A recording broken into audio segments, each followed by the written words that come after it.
ನಮ್ಮ ಸ್ನೇಹಿತರು ಮಾತಾಡಬೇಕಾದ್ರೆ ಈಗ ಅವ್ರು ಹೇಳಿದ್ರು ಇಂಡಸ್ಟ್ರಿಯಲ್ ಏರಿಯಾ ಮಾಡಬೇಕು ಅಂತ. ತಮ್ಮ ಗಮನಕ್ಕೆ ತರಲಿಕ್ಕೆ ಬಯಸ್ತೇನೆ. ನಮ್ಮ ಸರ್ಕಾರ 10 ತಿಂಗಳಾಯ್ತು ಬಂದು, ಈಗಾಗಲೇ ದೊಡ್ಡ ಮಟ್ಟದಲ್ಲಿ ಜಿಲ್ಲೆಯ ಅಭಿವೃದ್ಧಿಯ ನೀಲನಕ್ಷೆಯನ್ನು ತಯಾರು ಮಾಡಿದೆ.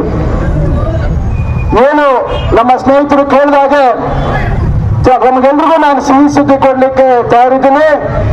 ಈಗಾಗಲೇ ಜಂಗಮಕೋಟೆ ಹತ್ರ 2,500 ಎಕರೆ ಕೈಗಾರಿಕೆ ಪ್ರದೇಶವನ್ನ ಗುರ್ತು ಮಾಡಿ ಈಗಾಗಲೇ KIDB ಬೋರ್ಡ್ ಅಲ್ಲಿ ಅಪ್ರೂವ್ ಆಗಿದೆ. ಸರ್ವೆ ನಂಬರ್ಗಳು ಬಹಳ ಹೆಚ್ಚಿರೋದ್ರಿಂದ ಅದನ್ನೆಲ್ಲ ಕ್ರೋಢೀಕರಿಸಿ ಚುನಾವಣೆ ನೀತಿ ಸಮಿತಿ ಆದ್ಮೇಲೆ ಪ್ರಿಲಿಮಿನರಿ ನೋಟಿಫಿಕೇಶನ್ ಆಗುತ್ತೆ. ಇದು ಶಿಡ್ಲಘಟ್ಟಕ್ಕೆ ಬಹಳ ದೊಡ್ಡ ಒಂದು ವರದಾನ ಅಂತ ಹೇಳಿ ನಾನು ಈ ಸಂದರ್ಭದಲ್ಲಿ ಹೇಳಲಿಕ್ಕೆ ಬಯಸ್ತೇನೆ. ಇದು ಏನು ಈ ಭಾಗದ ಬಹು ನಿರೀಕ್ಷಿತ ಬೇಡಿಕೆ ಇದೆ. ಇದನ್ನ ಈಡೇರಿಸ್ತಕ್ಕಂಥ ಕೆಲಸವನ್ನ ನಾವು ಮಾಡ್ತಾ ಇದ್ದೀವಿ. ಇದು ತಮ್ಮ ಗಮನದಲ್ಲಿ ಇರಲಿ. ಮತ್ತೊಂದು, ಸನ್ಮಾನ್ಯ ಸಿದ್ದರಾಮಯ್ಯನವರು ಮುಖ್ಯಮಂತ್ರಿಗಳಾಗಿದ್ದ ತಕ್ಷಣ ಆಯವ್ಯಯದಲ್ಲಿ ಶಿಡ್ಲಘಟ್ಟದಲ್ಲಿ ಹೈಟೆಕ್ ಸಿರಿಕಲ್ಚರ್ ಮಾರ್ಕೆಟ್ ಅನ್ನ ಮಾಡಬೇಕಂತಕ್ಕಂಥ ಘೋಷಣೆ 75 ಕೋಟಿ ಕಳೆದ ಬಜೆಟ್ ನಲ್ಲಿ ಕೊಟ್ಟಿದ್ರು. ಈಗಾಗಲೇ ಸ್ಥಳ ನಿಗದಿಯಾಗಿದೆ, ಟೆಂಡರ್ ಪ್ರಕ್ರಿಯೆ ಚಾಲನೆಯಲ್ಲಿದೆ.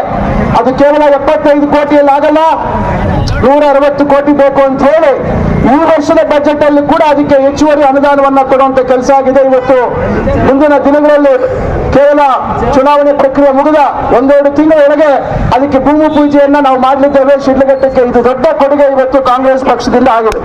ಮತ್ತೊಂದು ಒಳಚರಂಡಿಗಾಗಿ ಶಿಡ್ಲಘಟ್ಟಕ್ಕೆ 30 ಕೋಟಿ ಅನುದಾನವನ್ನ ಮಂಜೂರು ಮಾಡಿರ್ತಕ್ಕಂಥದ್ದು ಕಾಂಗ್ರೆಸ್ ಪಕ್ಷದ ಸರ್ಕಾರ.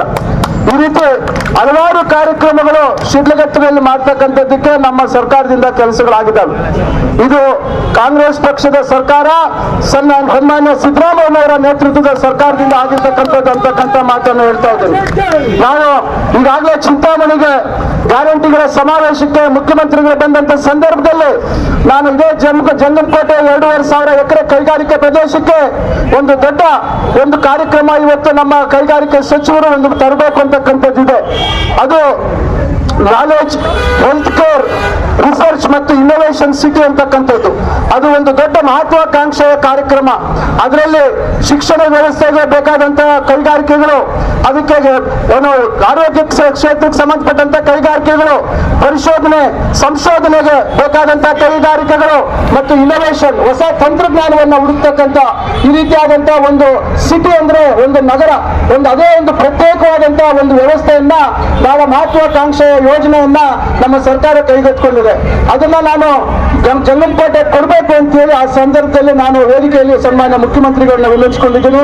ಈಗಾಗಲೇ ಕೈಗಾರಿಕೆ ಸಚಿವರನ್ನು ಕೂಡ ನಾನು ವಿನಂತಿಸಿಕೊಂಡಿದ್ದೀನಿ. ಯಾಕಂದ್ರೆ ಬಹಳ ಸಮೀಪ ಏರ್ಪೋರ್ಟ್ಗೆ ಕೇವಲ 20 ಕಿಲೋಮೀಟರ್ ಅಂತರದಲ್ಲಿ ಇರ್ತಕ್ಕಂಥ ಪ್ರದೇಶ, ಬಹಳ ದೊಡ್ಡ ಮಟ್ಟದಲ್ಲಿ ಅದು ಉಪಯೋಗ ಆಗ್ತದೆ.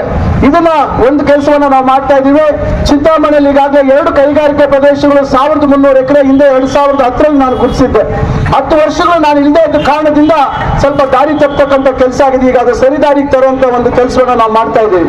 ಅದ್ರ ಜೊತೆಗೆ ಮೊನ್ನೆ ಸುಮಾರು 560 ಎಕರೆ ನಮ್ಮ ಚಿಂತಾಮಣಿಯಲ್ಲಿ ಕೈಗಾರಿಕಾ ಪ್ರದೇಶಕ್ಕೆ ಹೆಚ್ಚುವರಿಯಾಗಿ ಜಾಗವನ್ನ ಪ್ರಿಲಿಮಿನರಿ ನೋಟಿಫಿಕೇಶನ್ ಮಾಡಿಸಿದೀವಿ. ಮತ್ತೆ ಬಾಗೇಪಲ್ಲಿಯಲ್ಲಿ ಬಹಳ 15 ವರ್ಷಗಳಿಂದ ನೆನೆಗುದಿಗೆ ಬಿದ್ದಂತ ಕೈಗಾರಿಕಾ ಪ್ರದೇಶಕ್ಕೆ ನಮ್ಮ ಸುಬ್ಬಾರೆಡ್ಡಿ ಅವರು ಶಾಸಕರು ನಾವೆಲ್ಲ ಒಟ್ಟಿಗೆ ಸೇರಿ ಅದಕ್ಕೆ ಕೂಡ ಚಾಲನೆ ಕೊಡುವಂತ ಕೆಲಸ ಮಾಡ್ತಾ ಇದ್ದೀವಿ. ಅದರಿಂದ ಹೆಚ್ಚು ಈಗ ನಮ್ಮ ಜಿಲ್ಲೆಯಲ್ಲಿ ಒಂದು ಪ್ರಗತಿಯನ್ನ ಸಾಧಿಸುವಂತದ್ದಕ್ಕೆ, ಬದಲಾವಣೆ ತರುವಂತದ್ದಕ್ಕೆ, ಏನು ನಿರುದ್ಯೋಗ ಯುವಕ ಯುವತಿಯರಿಗೆ ಉದ್ಯೋಗ ಲಭಿಸ್ತಕ್ಕಂಥ ಒಂದು ಕೆಲಸಕ್ಕೆ